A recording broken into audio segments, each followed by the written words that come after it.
Salve, salve nação viajeira! Estamos começando mais um vídeo especial aqui no canal do Livre Partida.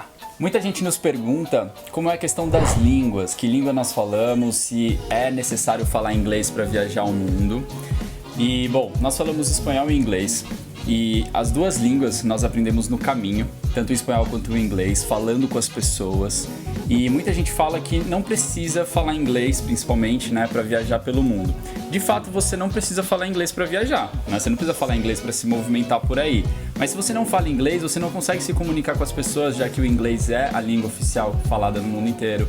E quando você fala inglês, abrem-se portas, você conhece pessoas, você tem acesso às coisas, você consegue se comunicar, perguntar o que você tem dúvida, né? Perguntar sobre a cultura. A sua viagem fica muito mais rica quando você consegue falar com alguém, né? E o inglês é a língua-chave para que isso aconteça numa viagem. Foi a que a gente mais usou, né? Fora a parte da América Latina, que o espanhol é o oficial e que pra gente foi fácil porque é muito parecido com o português. De resto, em todo o resto do mundo a gente usou o inglês. E a gente pode dizer, assim, por experiência, que em alguns países onde a comunicação em inglês era complicada porque as pessoas não falavam inglês ou era muito difícil achar alguém que falasse inglês, foi muito mais difícil pra gente viajar nesses lugares, né? Então, exatamente. Ter uma língua em comum aí com as pessoas na maior parte dos países ajudou muito a nossa vida. Por isso que a gente resolveu fazer esse vídeo sobre línguas, né? E a nossa opinião é que sim, você deve aprender a falar inglês, mesmo que o básico. E a forma que a gente aprendeu a falar inglês foi a seguinte: eu não sabia falar nada de inglês, a Mari falava um pouquinho que ela aprendeu na escola, né? Mas na minha escola o inglês era muito ruim, então eu aprendi o verbo to be bem porcamente, sabe? Mas foi no contato com as pessoas do dia a dia que eu aprendi a falar inglês e depois pesquisando na internet. Só que há pouco tempo nós conhecemos o Cambly, que é um aplicativo e um site que ensina você a falar de inglês de uma forma muito bacana. Inclusive, esse é um vídeo que está sendo apoiado pelo Cambly. A gente agradece bastante aí pela confiança no nosso canal. E como a gente gostou dessa ferramenta, a gente quer mostrar um pouquinho para você, porque de repente pode te ajudar a ir treinando o inglês antes de você ir viajar e chegar num país de língua nativa. Posso falar um pouco por mim, eu sabia inglês por conta da escola, como o Plá falou, mas não a conversação. Eu sabia a parte teórica, né? Eu sabia ler e eu sabia a parte gramatical. Só que quando chegou aqui, eu travei, eu não conseguia falar com as pessoas. Por quê? Principalmente eu ficava com muita vergonha. Só que não pode ter vergonha de falar, porque é o único jeito de você aprender. Exato. E depois desse tempo todo que a gente ficou nos Estados Unidos, depois continuou viajando por outros países e a gente foi obrigado a falar, né? Nossa, hoje em dia eu me sinto totalmente à vontade para falar inglês. O inglês é fluente, apesar de alguns erros, e não precisa ter vergonha por causa desses erros, porque eles acontecem, é normal. E acontecem mesmo na nossa língua nativa. E aprender a falar é isso, é conversar com as pessoas. E esse aplicativo é muito legal porque você pode escolher qual sotaque você quer aprender. Americano, canadense, britânico, escocês e por aí vai. Você tem os tipos de aula, né? Você tem o estilo de ensino. Então, dependendo do seu grau de adiantamento, você pode escolher qual tipo de aula você quer ter, com qual tipo de professor. Tem professor que fala português ou qualquer outra língua, né? Que pode te ajudar.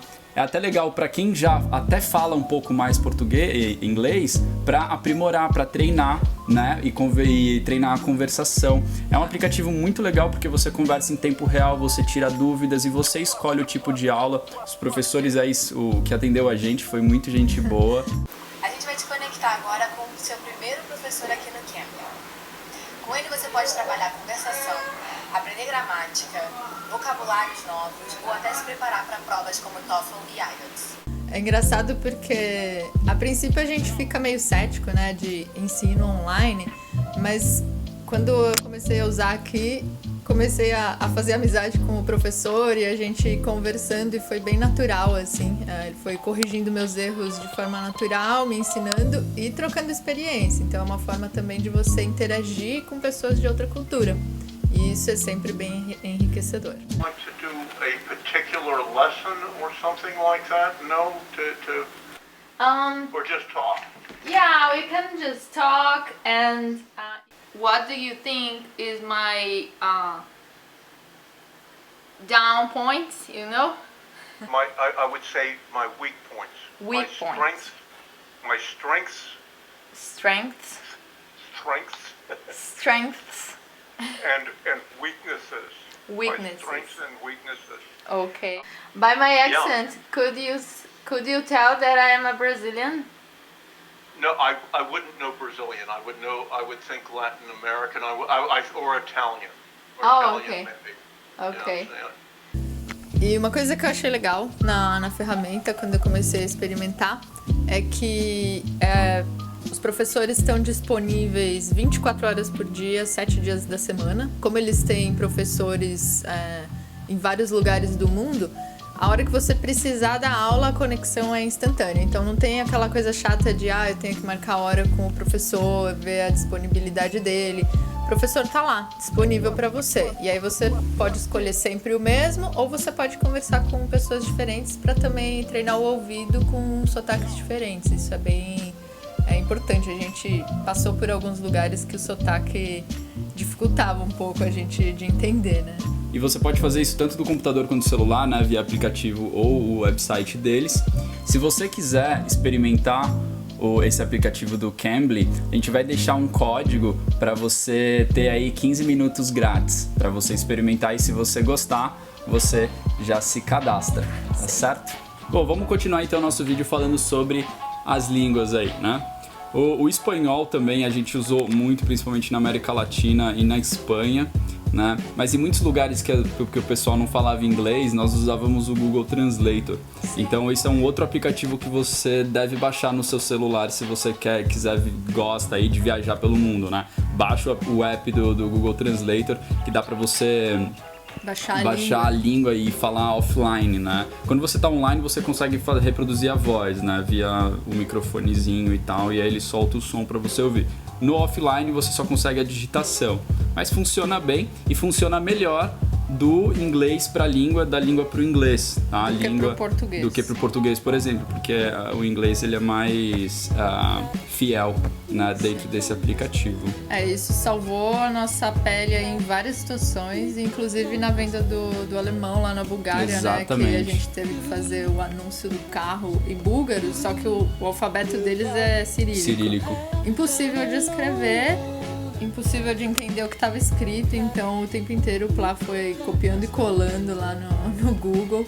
Acho que essa também é uma boa dica aí para quem viaja, ter sempre a língua do país que você tá disponível, mesmo que offline ali no Google Translator, ou se tiver algum outro aplicativo de tradução, né? O que a gente mais usou foi o do Google mesmo, acho que é o mais completo. E é legal também porque, como ela falou, você consegue tirar foto quando o alfabeto é diferente. Uhum. Ou em qualquer, mesmo no alfabeto latino, você consegue tirar foto e ele escaneia as frases e traduz, né? Então é uma ferramenta muito bacana para usar. A gente usou muito isso. Principalmente na Europa, hein? Vários os países lá que tem suas próprias línguas, a galera não fala inglês, assim, então tem que acessar aí de alguma forma essa galera. Por incrível que pareça, a Europa foi o continente onde a gente mais teve dificuldade de se comunicar em inglês. Na Ásia, como tem muito turismo, o pessoal acaba falando inglês. E na Europa, alguns países, por terem sido parte da União Soviética e serem países que estavam fechados até poucos anos atrás, eles não tinham o contato, não tinham a necessidade de falar inglês, então tem sido muito recente aí essa coisa. E mesmo no Brasil, né, se você for pensar, um turista no Brasil teria muita dificuldade para se comunicar, porque é raro você encontrar alguém que fala inglês no Brasil. Mais um motivo aí para você se puxar e aprender, né? Mas se você gosta de viajar, o lance é não ter vergonha, cara, porque as pessoas que falam outras línguas, elas não dominam o inglês, falam o inglês do jeito que dá para se comunicar, e na maior parte das vezes é um inglês muito básico. Então, a grande dica é você não ter vergonha de se expressar, de se comunicar com as pessoas e travar esse contato com a galera e conseguir estabelecer uma conexão, mesmo que seja rasa e básica, né? Sim. E mesmo os falantes nativos de inglês, no geral, assim, a experiência que a gente teve foi bem positiva. Às vezes a gente tem aquela vergonha de, eu não vou falar porque o meu inglês não é perfeito. Imagina. Só que a pessoa, quando ela percebe o seu esforço em falar a língua dela, isso já abre uma conexão ali. A pessoa já vai ficar mais receptiva e ela, com certeza, vai se esforçar para te entender se a sua língua não é perfeita. E vai ficar feliz por você estar se dando ao trabalho ali de se esforçar para falar a língua dela. Né? Uma outra coisa que é legal você fazer quando você for viajar para países que falam uma língua que você não conhece é aprender pelo menos um obrigado, um olá, um sim, um não. A gente sempre buscava fazer isso, principalmente nos países que a gente ficava mais tempo, né? Porque isso de alguma forma, né, é gentil, você acessa, você gera um rapport aí com a pessoa, é bem bacana. No geral as pessoas abriam um super sorriso, assim, quando a gente falava obrigado na língua delas, né? Mesmo que fosse super mal pronunciado, horrível. Assim, né? Tipo, na Turquia, a gente tentava falar... Na Turquia a gente aprendeu umas 10 palavras até. A gente ficou bastante tempo lá, né? E é uma língua bem difícil, com sons, fonemas que a gente não tem no português, então são bem difíceis Usa de muito a garganta. Pronunciar. Mas eles ficavam super felizes quando a gente tentava, pelo menos, né? E dava risada do nosso sotaque, enfim. Acaba gerando ali uma situação propícia para você fazer amizade e conhecer um pouco mais da cultura local. Então é isso, galera. Esse foi o nosso vídeo especial de dicas aí sobre línguas, né? Espero que você tenha gostado. Se você tem alguma sugestão, alguma coisa para falar, deixa aqui nos comentários, inscreva-se no nosso canal se você ainda não se inscreveu, deixa o like e bora viajar junto. E lembra aí de usar o link que a gente está disponibilizando para você com os 15 minutos gratuitos. E aí, se você gostar, pode ser mais uma ferramenta aí para você. Isso aí. Falou, galera.